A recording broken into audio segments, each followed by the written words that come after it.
എല്ലാവർക്കും നമസ്കാരം. നാളെ ഏപ്രിൽ 19 ഞായറാഴ്ചയാണ്. ലോകമെമ്പാടുമുള്ള മലയാളികൾ അക്ഷയ തൃതീയ ആഘോഷിക്കുകയാണ്.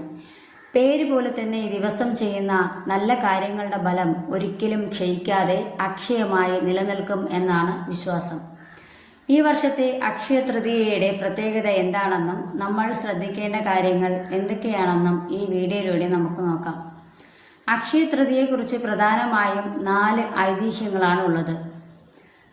ഭഗീരഥന്റെ തപസ്സിൽ പ്രസന്നയായി ഗംഗാദേവി സ്വർഗത്തിൽ നിന്നും ഭൂമിയിലേക്ക് ഒഴുകിയെത്തിയത് ഇതേ പുണ്യദിനത്തിലാണ്.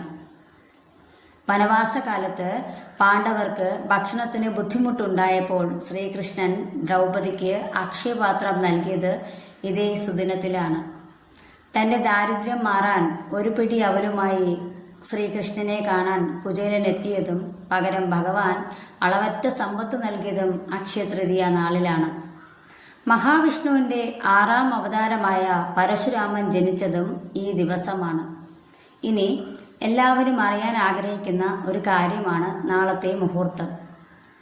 നാളെ രാവിലെ 10:49 തൃതീയ തിഥി ആരംഭിക്കുന്നത്.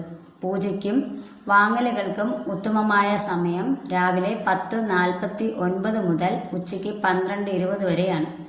ഈ സമയത്തിനുള്ളിൽ പ്രാർത്ഥനകളും പ്രധാന നിക്ഷേപങ്ങളും നടത്തുന്നത് ഏറ്റവും ഐശ്വര്യപ്രദമായിരിക്കും. നാളെ നമ്മുടെ വീട്ടിൽ ചില കാര്യങ്ങൾ പ്രത്യേകം ശ്രദ്ധിക്കണം. പുലർച്ചെ തന്നെ എഴുന്നേറ്റ് വീടും പരിസരവും മഞ്ഞൾ വെള്ളം തളിച്ച് വൃത്തിയാക്കുക. ഇത് വീട്ടിൽ പോസിറ്റീവ് എനർജി നിറയ്ക്കാൻ സഹായിക്കും. ഈ ദിവസം സ്വർണം വാങ്ങുന്നതിനേക്കാൾ മുൻതൂക്കം നൽകേണ്ടത് ദാനധർമ്മങ്ങൾക്കാണ്. സഹായം ചോദിച്ചു വരുന്നവർക്ക് കൈനീട്ടം നൽകുന്നതും വിശക്കുന്നവർക്ക് ഭക്ഷണം നൽകുന്നതും അക്ഷയമായ പുണ്യം നൽകും. നാളെ വീട്ടിൽ നിന്ന് ഉപ്പും പഴയ ചൂലും പുറത്തെറിയരുത്. ആരോടും വഴക്കിടാതെ ശാന്തമായിരിക്കാൻ ശ്രദ്ധിക്കുക. സ്വർണം വാങ്ങാൻ സാധിക്കാത്തവർ വിഷമിക്കേണ്ടതില്ല. ഇനി പറയുന്നവ വാങ്ങുന്നതും അതിന് തുല്യമാണ്. നാളെ ഒരു പുതിയ പാക്കറ്റ് കല്ലുപ്പ് വാങ്ങി ഉപ്പ് പാത്രത്തിൽ നിറയ്ക്കുക. പുതിയ മഞ്ഞൾ വാങ്ങുന്നത് മംഗളകരമാണ്. പുതിയ അരിയോ മറ്റു ധാന്യങ്ങളോ നാളെ വീട്ടിലേക്ക് കൊണ്ടുവരാം. പട്ട് അല്ലെങ്കിൽ പുതിയ വസ്ത്രങ്ങൾ വാങ്ങുന്നതും ഉത്തമമാണ്. അതുകൊണ്ട് നാളെ ഈ മുഹൂർത്തവും കാര്യങ്ങളും ശ്രദ്ധിക്കുക.